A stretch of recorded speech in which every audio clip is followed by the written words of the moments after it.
السلام عليكم ورحمة الله وبركاته.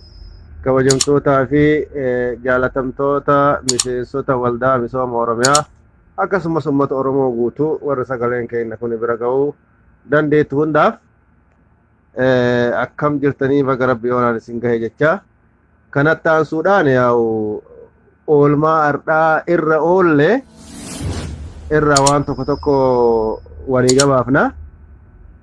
Akkuma beekamu akka waldaa misooma Oromiyaa garee kanaatitti safaraan nama waan kanarratti nu qarqaaru lama nuu kenna yookaan nama shanan tokko nuu kenna jennaan anaaf Sa'iid Shamsuu nu kennuun keessan ni yaadatama. Anaaf Sa'iid Shamsuu ammoo dhaqee waan kana hojjechuudhaaf koree waan kana hojjetu keessatti koree safaraa wajjin koree mana barnootaa wajjin akka warra mana hidhaa kana galchuudhaaf achirratti hojjennuudha kallattiin kaayame. Kanuma wal qabatee Sa'iid Shamsuu waan sodaatan hin beeku kama sodaatee hafe argee irraa qaldimaaf jedha duruuf ho'itti itti argamee hafe anachi oolee jechaadha. Ganama akka sa'a 6 manaa baay'ee amma reeftana manatti galuu jira.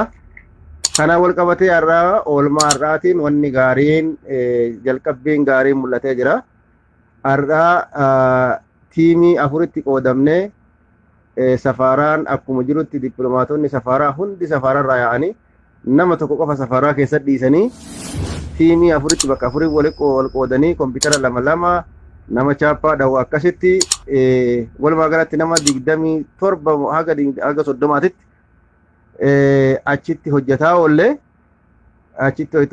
oolle irratti takriiban nama 500 dalaynee galle lisibaasee nama 500 dalaynee galle dubartii qofaa jechaa dubartii eegallee dubartii galchineet gara dhiiraachi dabarraa jechuudha. Har'aa dubartiin naannoo san jirtu kumaaf wayi dubartii sanaaf ammoo nama 500 hojjennee irra kaafes boritti deebinee hojjennee ni xumurra. Balaliin jalqabaa guyyaa jimaataa eegalaa jecha rihilaan jalqabaa guyyaa jimaataa eegalaa.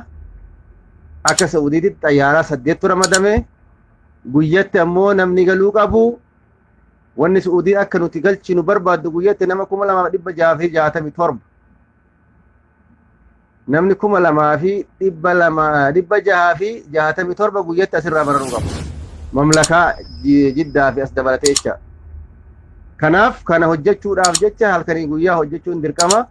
Galgala ganama sa'a 7 irraa haga halkan sa'a 8tti hojjetama. Akka barbaachisaatti yoo itti fufuu danda'a haga sa'a 10 sa'a 10 itti fufuu danda'a. Garuu sa'a 7 haga sa'a 7titti kana wanni jiru wanni isin garaa isin nyaatu ammoo baay'ee garaa nama nyaata. Manguddoon teenya yoo haalli mijataa ta'e gaaf tokko warri manguddoo akka dhaqxanii bakka san laaltan ijumaan akka agartan seenamaaf gaaf tokko waa dubbattanimaaf akka seenaan dhaqxanii laaltan haala hin mijeessina. Nama osoo nu achi jirru balaa irra dhalee jira. Nama achi keessa maraatee jira. Ijoollee achi keessatti harkatti laaftee jira. Namni keenya akkaataa namni keenya itti jiru baay'ee nama jibbisiisa. Namni waan mana hidhaa san keessaa arge silaa waan alaa kana nuun dubbatu. Osoo dandeemee guyyaa baallama qabanii jaarrolee nama 2-3 Sheemuddiin fa'aa irratti dabalanii Jaabir faan, Sheemusaan faan namoonni tokko osoo dhaqanii laaltan ijuma keessaniin isin hayyamsiifne waan tokko dubbattanii jecha. Kanaaf kuni karaa waan fuulduratti ilaallu ta'a. Ammaaf garuu humna jiru hunda fayyadamnee nama 30 guyyarraa achi dalagamaa jira. Har'a nama 500 dalayne inshaallah dubartii ka dubartii sun boriin xumurama. Dubartiin ammoo jummaa rihlaa jalqabarraa jummaa dubartii eegala.